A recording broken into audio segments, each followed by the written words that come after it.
आज हम सांख्यिकी की सीमाओं के बारे में अध्ययन करेंगे।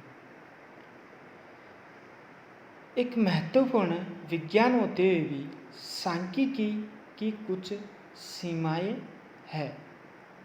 संकलित संबंधों का विश्लेषण व निर्वचन करते समय उन सीमाओं को ध्यान में रखना अति आवश्यक है, अन्यथा निष्कर्ष भ्रमात्मक हो सकते हैं।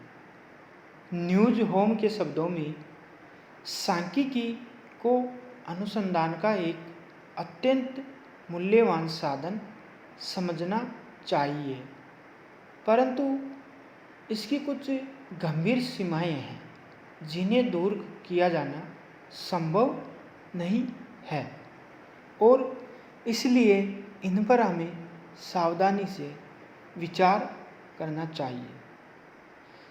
सांख्यिकी की निम्नलिखित परिसीमाएं हैं।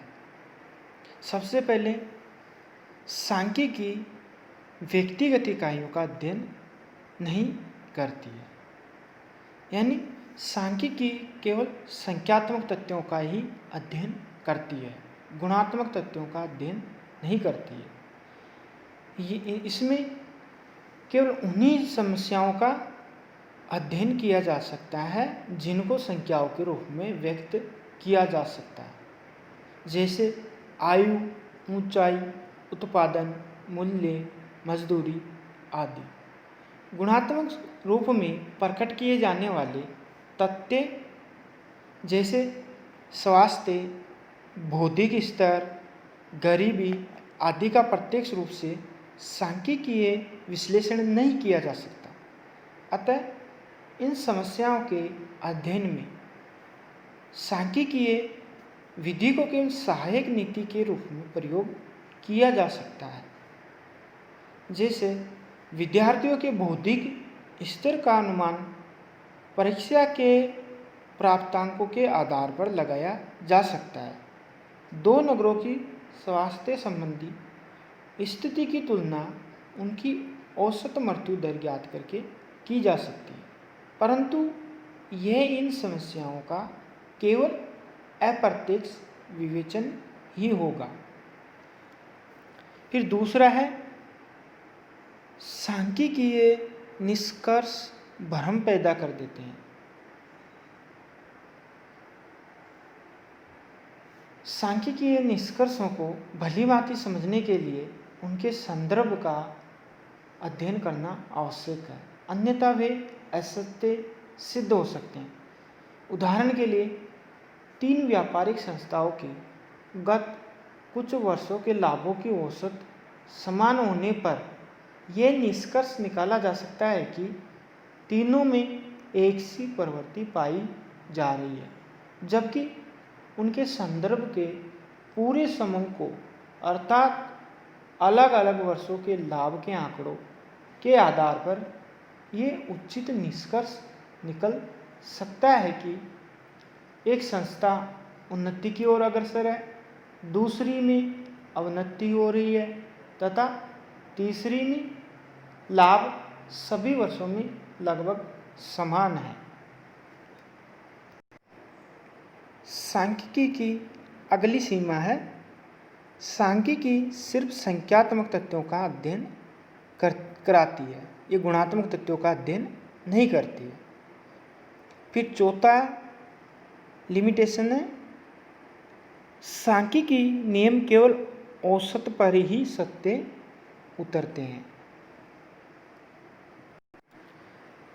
सांख्यिकी के नियम भौतिकी, रसायन विज्ञान या खगोल शास्त्र के नियमों की भांति पूर्ण रूप से सत्य नहीं होते। वे हमेशा तथा सभी परिस्थितियों में लागू नहीं होते हैं। वे केवल दीर्घकाल में औसत रूप से तथा समूह पर ही पूरे उतरते हैं। उदाहरण के लिए, भौतिक शास्त्र में गुरुत्वाकर्षण का नियम हमें यह बताता है कि प्रत्येक वस्तु जो ऊपर से गिराई जाती है सदैव पृथ्वी की ओर ही आती है। यह नियम सदा के लिए प्रत्येक संबंधित परिस्थिति में सत्य होता है। इसी प्रकार रसायन विज्ञान में ये नियम है कि सोडियम के टुकड़े को पानी में डालने से उसमें आग लग जाती है। यह नियम सोडियम के प्रत्येक टुकड़े पर लागू होता है।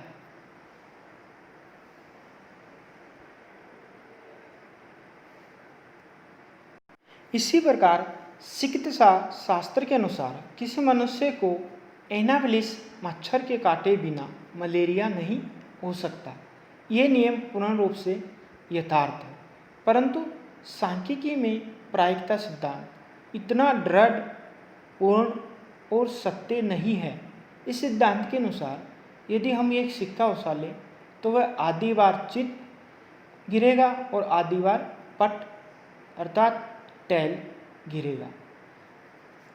अर्थात चित्त या पट गिरने की संभावना 1/2 है, परंतु ये तभी सच है जब सिक्का अधिक से अधिक बार उछाला जाए। 10 बार उछालने पर यह हो सकता है कि वह 7 बार चित्त गिरे और 3 बार पट, परंतु 10,000 बार उछालने पर चित्त और पट की संख्या लगभग आधी अर्थात 5,000 के आसपास होने की अत्यधिक संभावना है। अतः यह स्पष्ट है कि सांख्यिकीय नियम दीर्घकाल में अधिक संख्याओं पर तथा औसत रूप से ही सत्य होते हैं। इसके बाद है सांख्यिकी की अगली सीमा। इसका उपयोग केवल विशेषज्ञों द्वारा ही संभव है। केवल उन व्यक्तियों द्वारा ही समंकों का उचित रूप से संकलन, विश्लेषण व निर्वचन किया जा सकता है जो सांख्यिकीय रीतियों का विशेष ज्ञान रखते हैं। अयोग्य और अनभिज्ञ व्यक्ति प्राप्त समंकों से या तो कोई निष्कर्ष नहीं निकाल सकते या बिल्कुल गलत और भ्रमपूर्ण परिणाम निकालेंगे। फिर इसके बाद अगला आता है सांख्यिकी का दुरुपयोग संभव है। फिर